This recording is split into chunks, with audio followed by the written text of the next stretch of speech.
Por eso es que seguimos viendo la idea de por qué la cena. Vamos a empezar con el libro de Romanos, capítulo 5, del 12 al 19, el Cristo encarnado. Ahora, tan importante recordar eso, mis hermanos, hoy también, vuelvo a repetir, muchas veces no lo vemos de tanta importancia este tiempo en el cual nos reunimos acá los domingos.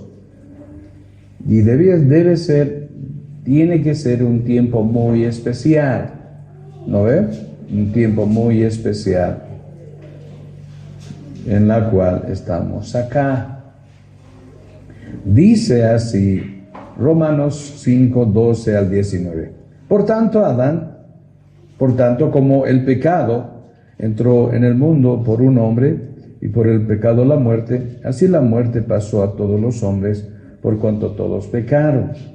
Pues antes de la ley había pecado en el mundo, pero donde no hay ley, no se inculpa de pecado. No obstante, reinó la muerte desde Adán hasta Moisés, aún en los que no pecaron a la manera de la transgresión de Adán, el cual es figura del que había de venir.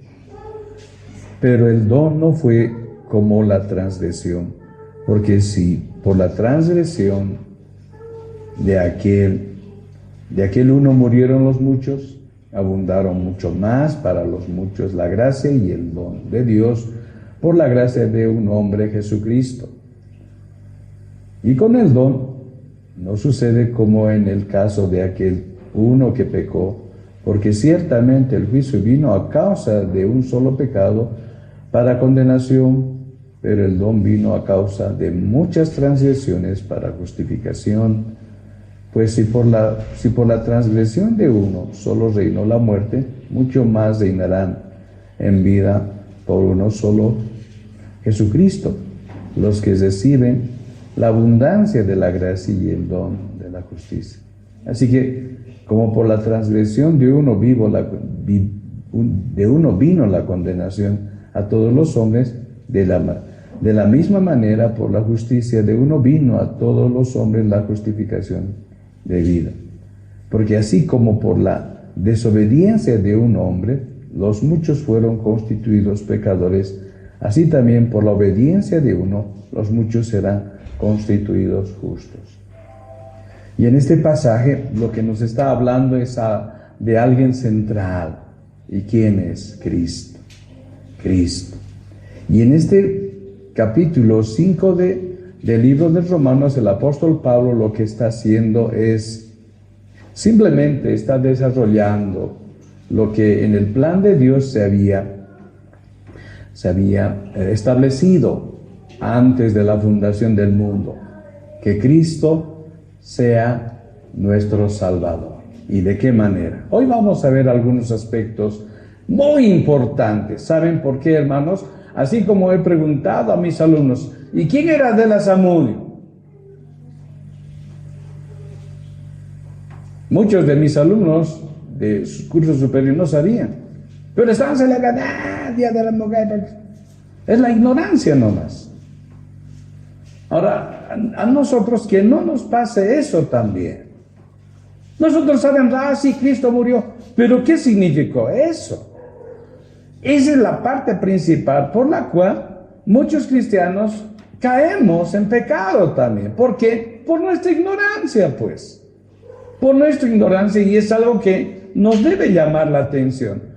Saben, hermanos, muchas veces nosotros nos rehusamos a poder entender el significado de cada aspecto de lo que hizo Cristo en la cruz, en la salvación. ¿Por qué esto? ¿Por qué el otro? ¿Saben por qué? Porque llegado el momento, muchos cristianos estamos como los niños en el colegio. Nos entra por acá y nos sale por este otro lado. Y es tan importante la idea del entender y el aprender. Yo les digo como papá y como viejo también. Nos cuesta Nos cuesta entender que nosotros no tenemos la razón, sino Él la tiene la razón, ¿verdad? Y cada cosa que hacemos como producto de eso, lo que hacemos es pecamos. Pudiendo no pecar, lo hacemos. En pecado muchas veces. ¿Saben? Alguien ha dicho, y siempre mis hijos me señalan: papá, te estás haciendo ellos, ¿acaso no has entendido? Cuando yo les estoy fallando y me molesto, y él dice: ¿cómo quieres que yo siga el ejemplo de Cristo si tú como papá lo primero que haces, te haces ellos? Y yo me enteré el otro día de que un pariente hace eso, ¿no? Le lastimaron a su hija, a sus hijos seguramente, y él se paró y golpeó la mesa, decir: a mis nietos nadie los va a tocar, estoy yo para defender. ¿Qué es eso? ¿Un cristiano que hace eso? ¿Se dan cuenta? Se olvidan de todo lo que Cristo ha hecho. Y resulta que esa persona se enoja con el liderazgo, con la iglesia, y ni diezma siquiera. Dice: estoy en adelante, lo voy a castigar a Dios, no voy a diezmar. ¿Qué es esa actitud? Y nos creemos los grandes cristianos. Mire, en cosas tan simples, botamos toda la bendición, y el plan de Dios lo queremos botar por la ventana. Lo que queremos es, hermanos, que cada aspecto del plan de Dios podamos entender y podamos glorificar. ¿Sabe? Cada aspecto, hermanos, nos deja totalmente, alguien ha dicho, asombrados al estudiar la palabra de Dios. En esta última semana, y con esto voy a empezar, es lo que pasó. Yo entendía Hebreos, pero no en la manera correcta. Y cuando estaba pasando clases desde el lunes, yo simplemente le dije a mi esposo: se me ha rebatido la palabra del Señor, en la cual yo me he quedado.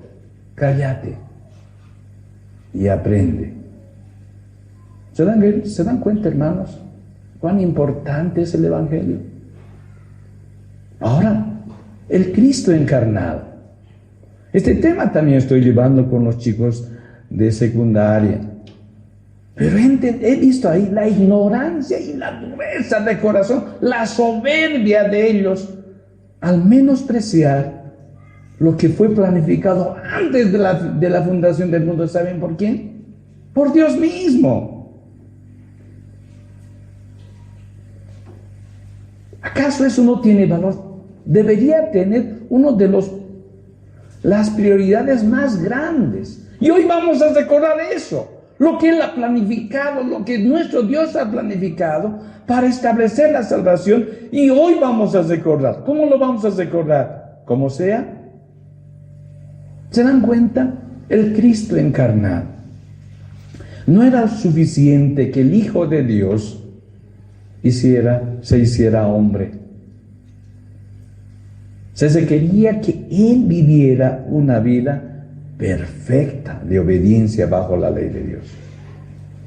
Si Él hubiera sido hallado culpable de siquiera una violación de la ley en pensamiento, disposición, palabra, obra o cualquier otra cosa, hubiera quedado descalificado como sacrificio por el pecado.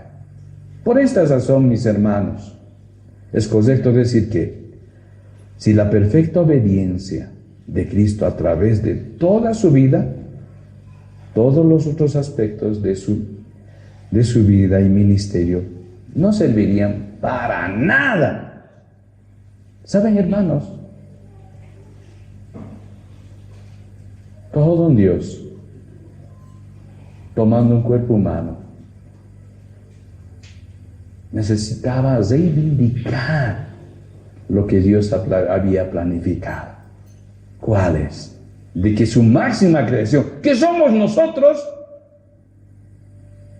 no hubiésemos despreciado la salvación o el estilo de vida que Dios dio al principio. ¿Y cuál fue? Cuando Dios creó a Adán y Eva, Él estaba planificando de que tú y yo, por eso, seamos a imagen de Él, una vida perfecta en lo espiritual. Pero saben, hermanos, no pasó eso. Adán falló, como tú y yo fallamos todos los días. Pero el amor de Dios es grande para poder designar a la segunda persona de la Trinidad, porque así ellos lo han querido, todo un Dios tomando tu lugar, mi lugar. ¿Se dan cuenta, hermanos?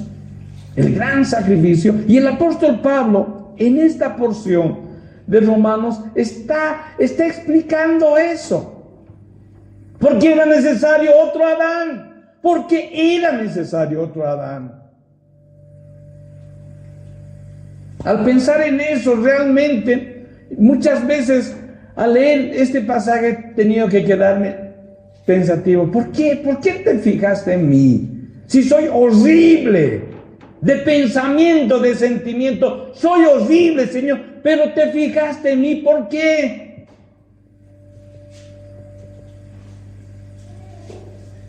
Porque era necesario del nuevo Adán. Era necesario el nuevo Adán. ¿Para qué? Para que Dios mismo, como en la última sola, para que Dios sea glorificado. ¿Correcto, hermanos? No solamente el apóstol Pablo en Romanos 5 está desarrollando esta idea, sino también en el Evangelio de Juan 1:29, en 1 Pedro 1:19, en Marcos 10:45, está hablando de eso.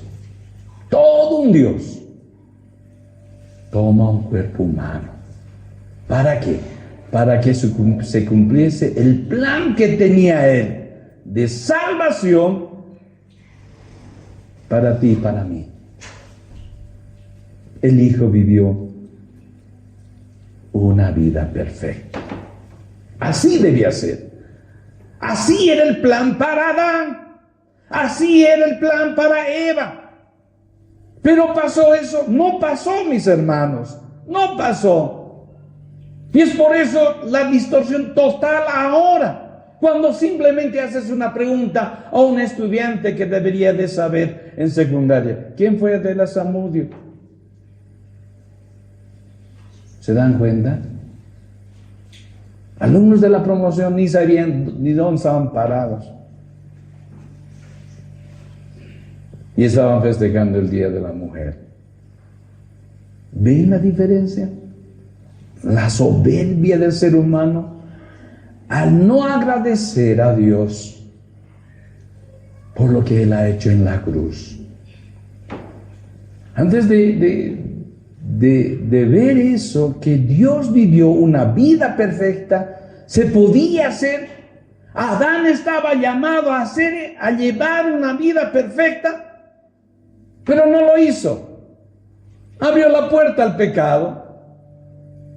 Y todos somos destituidos, según el apóstol Pablo, ¿correcto? Pero ahí está Cristo, reivindicando a sus hijos.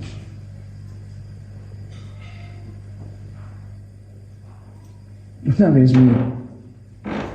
yo no sé qué haría uno de mis hijos, su manito y el pequeñito, él escondiendo y llorando.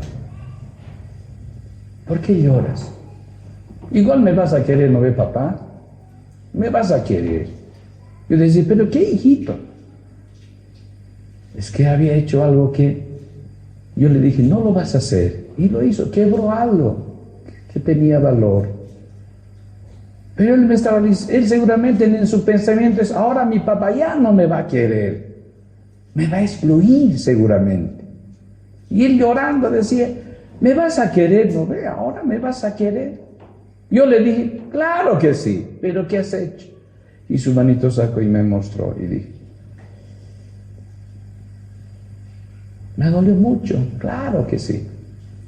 Pero más me conmovió lo que él dijo con sus ojos: ¿me vas a querer? Esto hice. Claro que te voy a querer siempre, porque eres mi hijo. Porque eres parte de mí. ¿Saben, hermanos? es la misma actitud, es el mismo sentimiento en el plan. ¿Acaso no le dolió a él cuando Adán, rompiendo el pacto, estaba dando la espalda a Dios? Dios tenía que cumplir el castigo, pero no lo hizo alegre, feliz, sino con un dolor. Pero el plan que diseñó, vemos a la grandeza de ese Dios. En Romanos 8:3, sí, les podemos ver, mire cómo el apóstol Pablo sigue desarrollando esta idea. Dice, porque lo que era imposible para la ley, por cuanto era débil por la carne, Dios, enviando a su Hijo en semejanza de carne de pecado, y a causa del pecado, condenó al pecado en la carne. Entonces, ¿quién nos enseña acerca de la encarnación de Cristo este pasaje? En la encarnación, el Hijo de Dios no tomó el cuerpo de la humanidad antes de la caída, más bien tomó un cuerpo que, aunque sin mancha de pecado, estaba sometido a todas las terribles consecuencias de nuestra raza caída. Véanse bien esto. Como hombre estuvo sujeto a las mismas limitaciones, frágiles, aflicciones y angustias de la humanidad caída, ¿verdad, hermanos? Hubiera sido una gran humillación haber tomado la naturaleza de la humanidad antes de la caída, cuando estaba en toda su gloria y fuerza. Sin embargo, Él fue enviado en semejanza de carne de pecado. ¿Se dan cuenta, hermanos?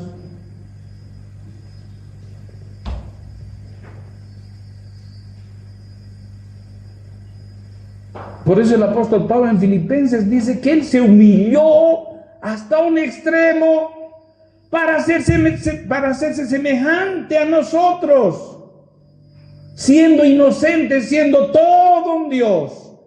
¿El que hizo? Tomó un cuerpo humano y está limitado a todo lo que el ser humano es, todo un Dios. ¿Se dan cuenta, hermanos? A estar limitado por el cansancio, por el hambre, por todas las situaciones que pasamos todos los días. Y lo que nosotros decimos, y Dios no me entiende. Hermanos, ¿cómo no te va a entender? Si Él ha hecho el sacrificio más grande, todo un Dios, para ser semejante a quién? A nosotros. ¿Se dan cuenta, hermanos? Por eso alguien ha dicho, no, por eso necesitamos la huascada y todos los días y con razón y aumentarlos más.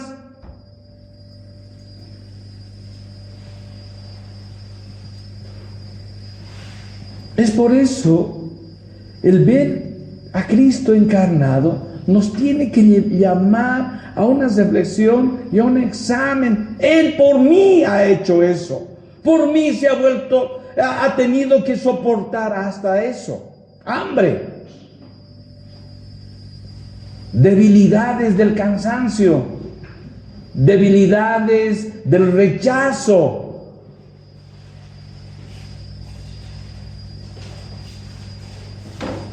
Y muchas veces el menosprecio de ese sacrificio por nosotros. ¿Se dan cuenta, hermanos? Hasta el extremo, es decir, como hacemos nosotros. A mí me pasaba eso, ¿no? Mi mamá era una mujer muy, muy fuerte en esa situación. Pero ¿sabe qué? Yo tenía vergüenza de que mi mamá era de pollera también muchas veces. Porque estaba en la ciudad, y mis amigos, y cuando aparecía mi mamá, hasta que al final mi mamá me dijo de frente, ¿o tienes vergüenza de mí de que soy de pollera? Ven, yo soy tu mamá. Es la misma actitud que nosotros tomamos teniendo vergüenza de Dios al no valorar lo que Él ha hecho en la cruz. ¿Se dan cuenta, hermanos? Tomamos la misma actitud cuando no hacemos lo que tenemos que hacer como deberíamos hacer. Y saben, lo que hacemos, como dicen en las 5 solas, lo que hacemos por fe, deberíamos de agradecerle a Él por habernos dado esa fe. ¿Se dan cuenta, hermanos? Y es por esa situación, el valor de la encarnación tiene un significado aún más grande, mis hermanos. El doctor Lucas en Lucas 1:35 dice, respondiendo el ángel le dijo, el Espíritu Santo vendrá sobre ti y el poder del Altísimo te cubrirá con su sombra, por lo cual también el santo será llamado Hijo de Dios. La palabra santo es la misma palabra que se usa por el Espíritu. Él fue el santo ser, porque fue concebido por el Espíritu Santo. ¿Se dan cuenta? Lo que está diciendo es el tremendo poder, Dios obrando a través de la Trinidad para que el plan de salvación, el requisito que se necesitaba, ¿quién? ¿Cuál? Es que el que va a suplir a Adán debería de ser igual a él. ¿Se dan cuenta? Dios mismo trabajando para que pudiese ser. Y el doctor Lucas está diciendo, pues es el santo mismo, el santo ser, trabajando para que se cumpliese el plan de Dios. ¿Correcto? Nacería de una virgen. ¿Correcto, hermanos? ¿Verdad? Nacería de una virgen. Pero este hombre era especial. Era como el Adán de antes de que Adán rompiera el pacto. ¿Se dan cuenta?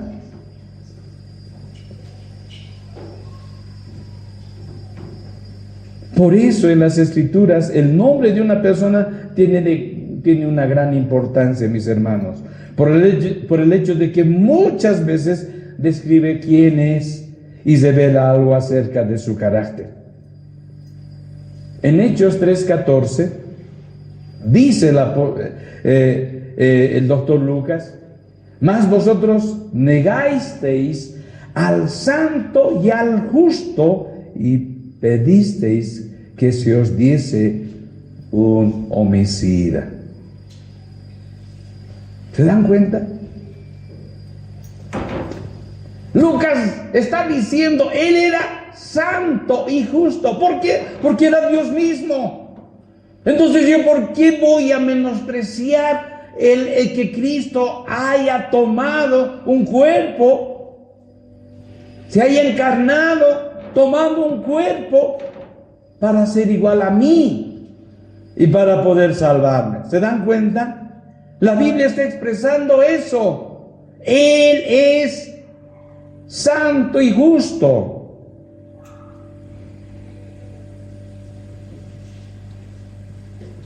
La palabra santo, que en esta parte nos habla Josios, se refiere a uno que no ha sido corrompido por el pecado, libre de maldad y moralmente puro. La palabra justo, dikaios, denota conformidad con la naturaleza y la voluntad de ¿quién? De Dios. ¿Es significativo este título? Claro que sí, que se atribuye únicamente ¿a quién? A Dios en el Antiguo Testamento, y nos muestra en Isaías 24:16. Y cómo en este pasaje, en Hechos, se atribuye a Jesús 3 veces en el libro de los Hechos, en Hechos 3:14, 7:52 y 22:14. Entonces, ¿qué es lo que nos está diciendo la Biblia de la situación en la cual era quién? Este Dios que va a tomar un cuerpo humano. ¿Correcto? Un cuerpo humano. Ahora, el libro de Mateo, capítulo 3, versículo 17, dice: y hubo una voz de los cielos que decía: este es mi Hijo amado, en quien tengo complacencia. Esta declaración se encuentra por primera vez en la profecía mesiánica, o sea, en la profecía del Mesías, registrada en el Antiguo Testamento en Isaías 42:1. Y también se declaró en el bautismo de Cristo, en la transfiguración también. El testimonio de Dios acerca de Cristo demuestra su ausencia de pecado. Porque ¿quién está diciendo: Él es mi Hijo, en que yo estoy contento, me complazco, porque Él es mi Hijo? ¿Se dan cuenta? Cuando veo a ustedes con sus hijos y ¿no ve? Algunos totalmente orgullosos ahí, cuando Él es mi Hijo, ¿qué están reflejando? Que se parecen a mí, es igual que yo, ¿verdad o no, hermanos? Imagínense el sentimiento de Dios al decir: Él es mi Hijo, Él es igual a mí. Y la Biblia lo dice: Él es santo y justo. Ese santo y justo toma este cuerpo, que va a ser el que va a salvar a sus hijos. ¿Se dan cuenta, hermanos, cuán importante es eso? El Santísimo, el Dios mismo, iba a tomar este cuerpo que va a ser de gran bendición para nosotros. Y podemos ver uno y otro pasaje en toda la Biblia, tanto en el Antiguo, en el Nuevo Testamento, reflejando quién era el que va a tomar lo que dice el apóstol Pablo en Romanos respecto: ¿quién era este Cristo? Pues entonces, ¿quién era? Era un personaje como cualquiera, era un personaje que salió así, como un llanero solitario. No, hermanos, es Dios mismo. Eso es lo que está diciendo el apóstol Pablo. Es Dios mismo. Era necesario. Entonces tenemos que entender la gran dimensión de esta encarnación para este nuevo Adán. ¿Se dan cuenta, hermanos? El valor que tiene. Y es por eso que cuando vamos acá a recordar la Santa Cena, tenemos que recordar con ese pensamiento, con ese entendimiento de que no es otra cosa superficial, que solamente es, como dijo ese borrachito, ¿no? Hablando entre borrachitos ahí: oye, estos hermanos tienen una bebida terrible, que solamente asícito toman y todos quedan así.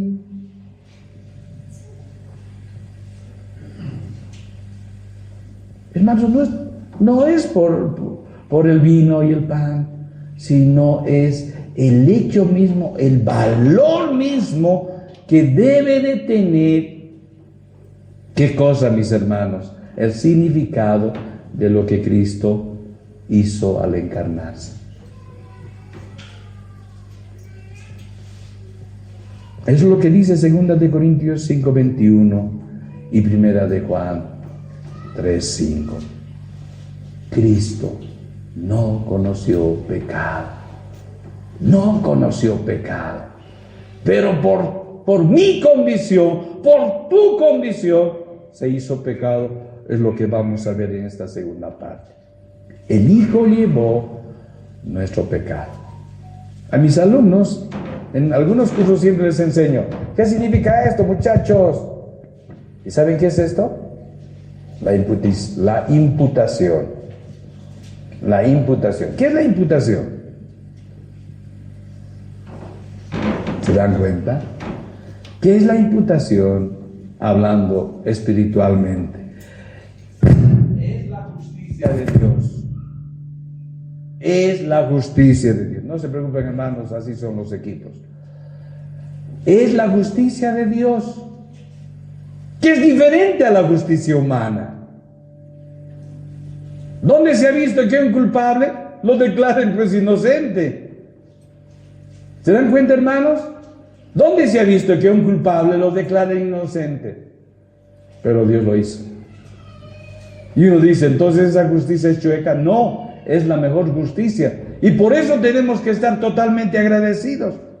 La cruz de Cristo trae a nuestra mente, dice un autor, los insultos y el dolor físico que Él sufrió. Morir en una cruz era lo peor de todas las humillaciones y torturas. Sin embargo, la vergüenza y el dolor físico puestos sobre Cristo por los hombres no fueron los aspectos más importantes de la cruz. Interesante. Y continúa este autor diciendo, somos salvos no meramente porque los hombres lo golpearon con látigos y lo clavaron en la cruz. Somos salvos porque Él llevó nuestro pecado y fue aplastado bajo el juicio de Dios. Imagínense. ¿Y cuántos han visto esa película de Mel Gibson a Jesucristo? Tremenda película, ¿verdad? Supuestamente. Alguien ha dicho, cuando alguien vio en pantalla grande, sufrió un paro cardíaco. ¿Fue así? Ah, qué lástima que tenemos. Hermanos, ¿qué piensa si no ha entendido el Evangelio? ¿Por qué no quiere decir eso, pues?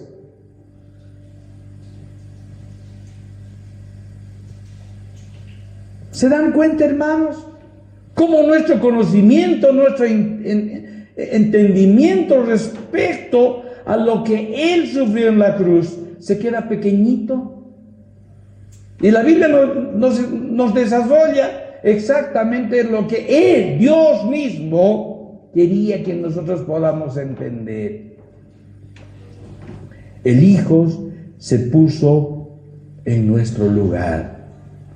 El propósito, hermanos, de la encarnación del Hijo de Dios es que tenía que dar su vida perfecta por nosotros. Eso es lo que nos dice la Biblia. Él era el único digno sustituto para su pueblo, o sea, para nosotros. No había más.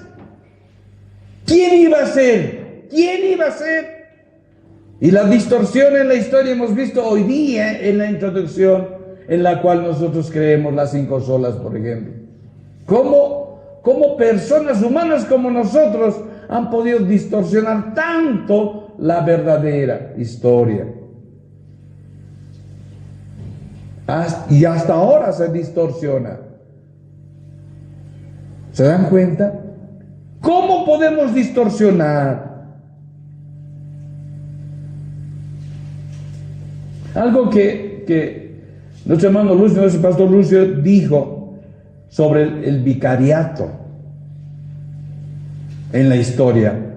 La palabra vicario viene de la palabra latina vicarius, que quiere decir vicis, cambio, alterno o lugar. Imagínense.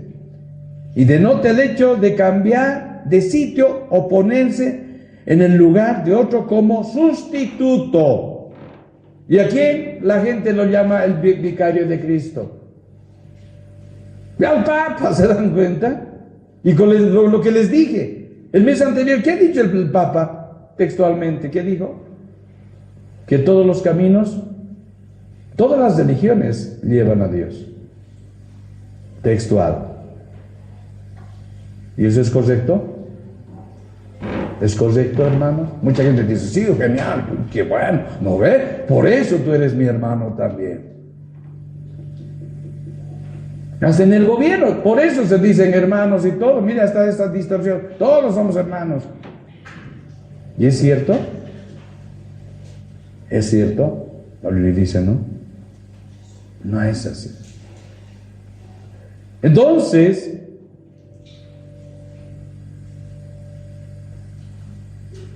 ya estamos viendo lo que es la imputación. Realmente Cristo es el verdadero vicario. ¿Saben por qué? Porque toma mi lugar. Toma tu lugar en la cruz. Y a los chicos cuando les digo, ¿qué significa eso? Es que Él tomó mi lugar en la cruz. Yo siendo horrible, pecador, en sentimiento, en pensamiento, en actitud, Él siendo inocente, toma mi lugar voluntariamente. Y Él tomó mi lugar en la cruz. Él tomó mi lugar en la cruz. Quisiera que entiendan, hermanos, Él ha tomado tu lugar en la cruz. ¿Dónde quieres bueno? ¿Dónde quieres correcto? Eso se queda corto y lejos de la verdad. Pero Él tomó tu lugar. Ese es el verdadero vicario.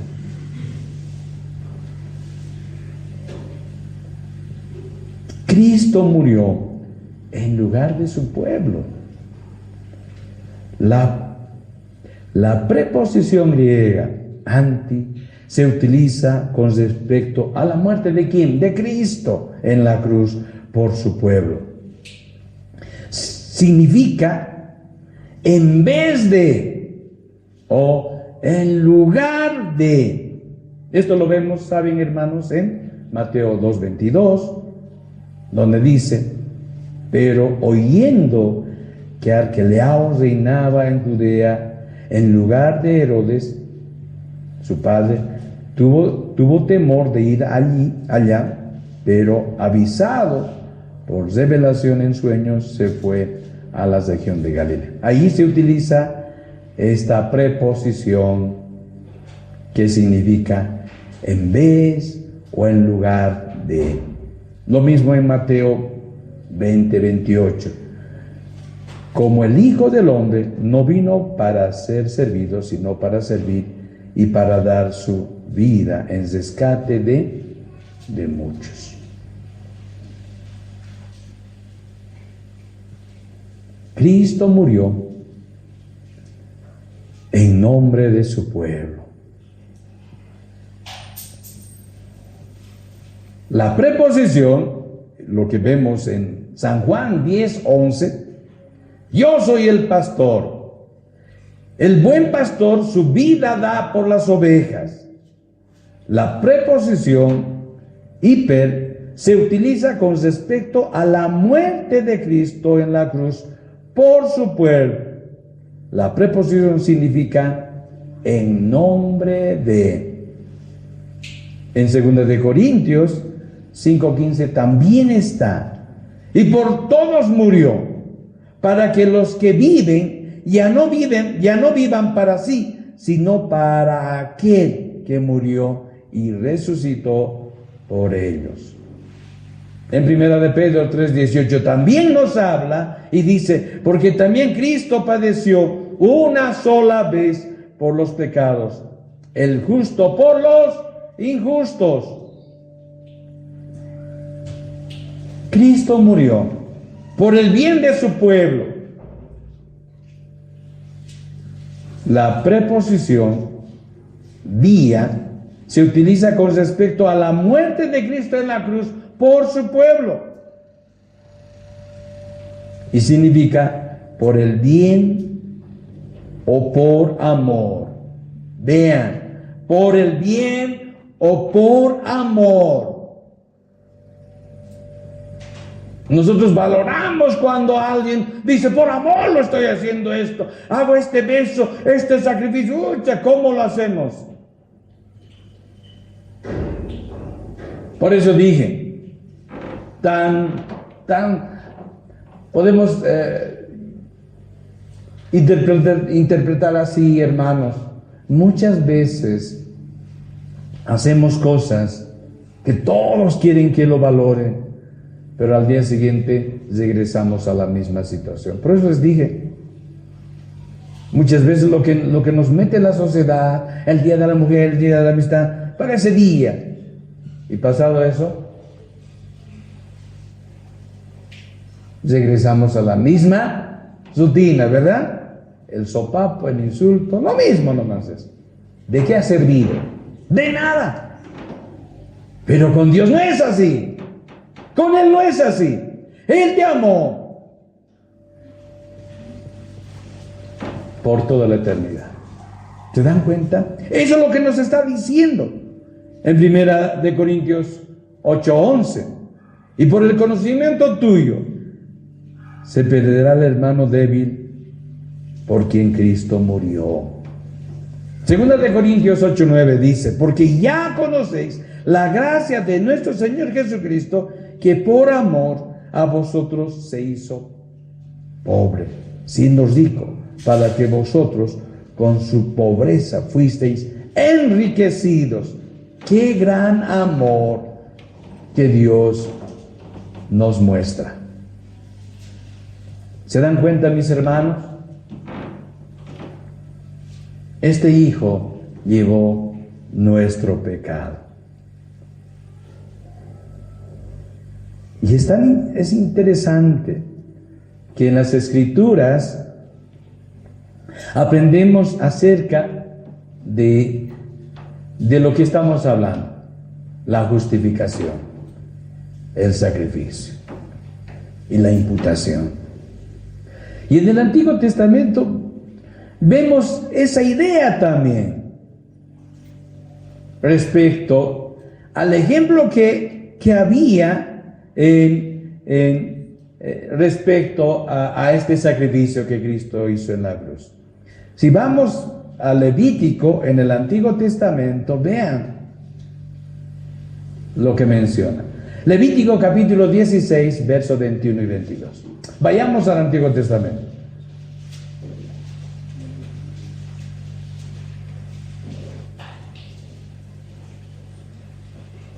Levítico capítulo 16, versos 21 y 22.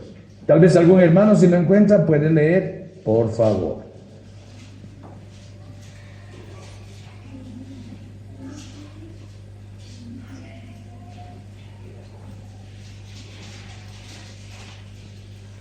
¿Qué dice? Levítico 16, 21 y 22. ¿Alguien lo encontró? Y ahí dice: el día de la expiación. Interesante, ¿no ves? El día de la expiación. ¿Qué dice? Adelante. ¿Alguien lo encuentra? Puede leer, por favor. Nadie, hermanos. Pucha, ni modo, yo les... Sus dos manos sobre la cabeza del macho cabrío niño, confesará sobre todas las iniquidades de los hijos de Israel, todas sus rebeliones y todos sus pecados, poniéndolos así sobre la cabeza del macho cabrío, y lo enviará al desierto por mano de un hombre destinado para esto. Y aquel macho cabrío llevará sobre sí todas las iniquidades de ellos. A tierra nactar dejará aquí el macho cabrío por el desierto. Muy bien. 2 corderos, dice en el Antiguo Testamento, eran ofrecidos para el día de la expiación. ¿Saben cuál era? El primer cordero lo sacrificaban. Moría, derramaba su sangre, correcto. La idea es un inocente muriendo por un culpable, correcto. En este caso, todo el pueblo. Ahora, aquí lo que nos muestra el relato de la Biblia es el segundo cordero, el macho cabrío. ¿Qué hacían? ¿Qué están haciendo acá, hermanos? ¿Qué están haciendo acá? De este Aarón, ¿qué están poniendo la mano? Están poniendo, como dice la descripción. Y pondrán sus dos manos sobre la cabeza del macho cabrío y confesarán sobre todo él las iniquidades de los hijos de Israel, todas sus rebeliones y todos sus pecados, poniéndolos así sobre la cabeza del macho cabrío y lo enviará al desierto por mano de un hombre destinado para esto. ¿Saben? Y lo llevaban, ¿dónde? Al desierto, hermana Azul, al desierto. Y ahí lo abandonaban. ¿Y qué hacía el macho cabrío? ¿Ustedes piensan que se regresaba con vida? Moría. ¿Y a quién estás representando este macho cabrío? A Cristo. A Cristo, mis hermanos. ¿Cómo este animal estaba llevando todas las ofensas? Y uno se pregunta, ¿y por qué pasaba eso en el Antiguo Testamento? Acuérdense, Dios está enseñando en forma gráfica. Esto es lo que pasa respecto a la salvación, ¿correcto? Respecto a la expiación. Él va a expiar. El macho cabrío, un animal inocente. Uno, el otro muere. Y ahora este va a llevar todas las transgresiones, para que la gente vea, el pueblo vea, en forma gráfica lo que iba a pasar. Y eso es lo que pasó. Pasaba cada... ¿Se dan cuenta? Ese macho cabrío estaba representando también a Cristo. Totalmente abandonado por su Padre. Así debía de ser. ¿Y por qué? Porque estaba llevando tu pecado, mi pecado. Porque estaba llevando tus transgresiones y mi transgresión. Así debía ser. Los del pueblo de Israel tenían que entender en forma gráfica lo que estaba pasando. ¿Se dan cuenta, hermanos? Y mi pregunta ahora es, ¿entiendes tú ahora el significado de la cena? El significado del sacrificio de Cristo. El significado de que Cristo toma un cuerpo humano. ¿Era necesario eso? ¿Y qué clase de cuerpo humano toma Él? ¿Y cómo muere en la cruz? ¿Ven la gran diferencia, mis hermanos? Y si no lo has entendido, pues vuelve a leer la Biblia. ¿Cómo lo hizo Martín Lutero? Vuelve a leer la Biblia. Y vas a encontrar realmente el verdadero significado del sacrificio de Cristo en la cruz, al morir por mí.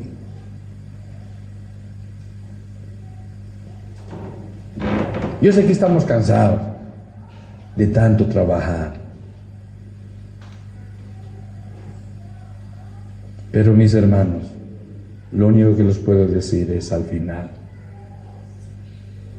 era necesario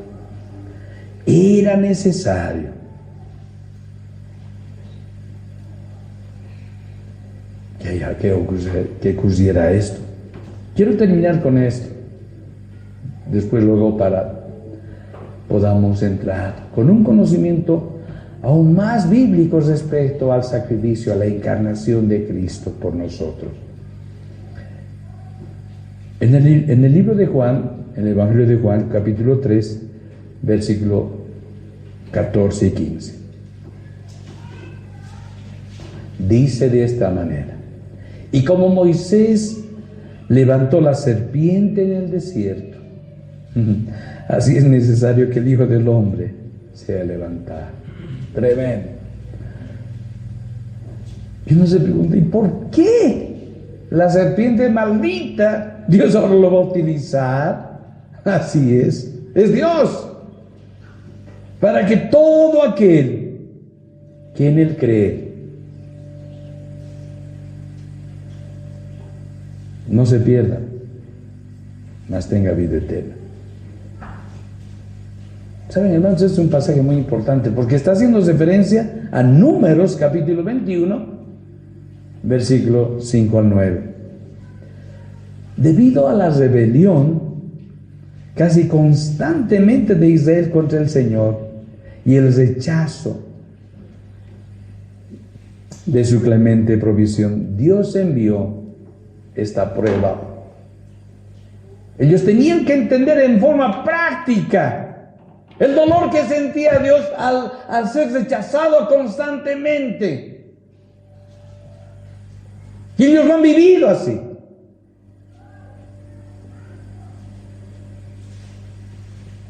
Acuérdense de ese pasaje, cuando ellos eran picados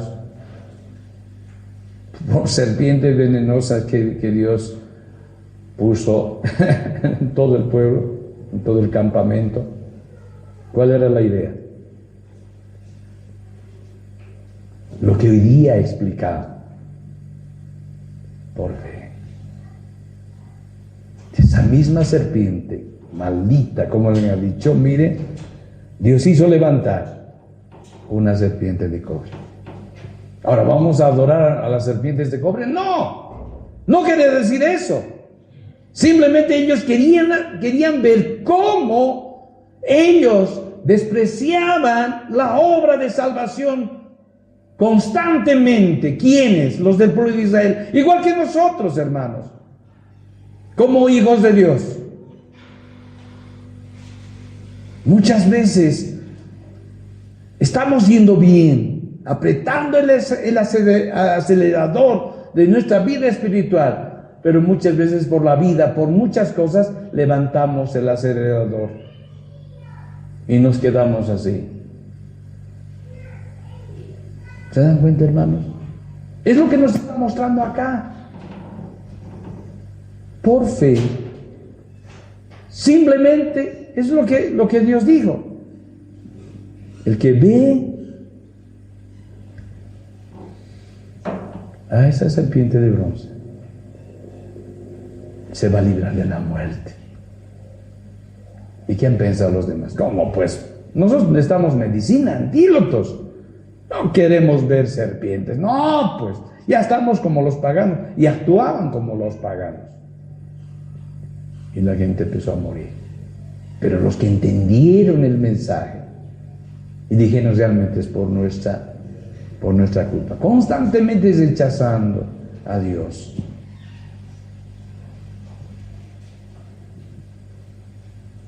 Empezaron a ver, y los que vieron eran librados de las consecuencias del veneno, ¿no?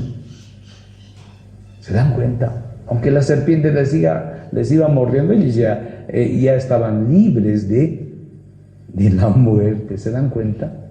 Y es así hoy en día. Nos siguen mordiendo, el mundo te sigue mordiendo. El problema es si tú entiendes el mensaje. ¿Saben, hermanos? Muchos de nosotros nos morimos en un vaso de agua, nos estamos ahogando en un vaso de agua. Por este problema, es que no me ha saludado, me debe de orar. Mira esto, en cosas así, como esta pariente que tengo. Ay, a mis nietos que...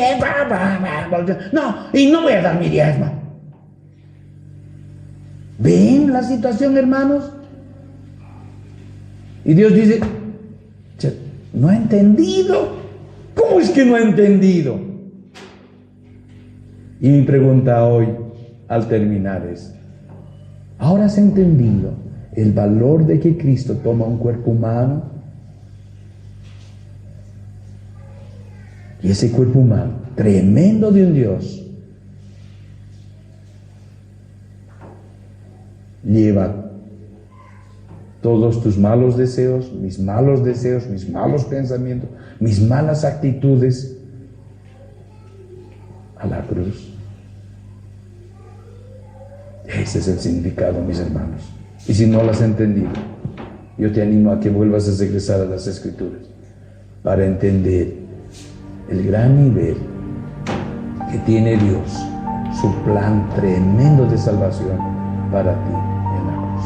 Nos vamos a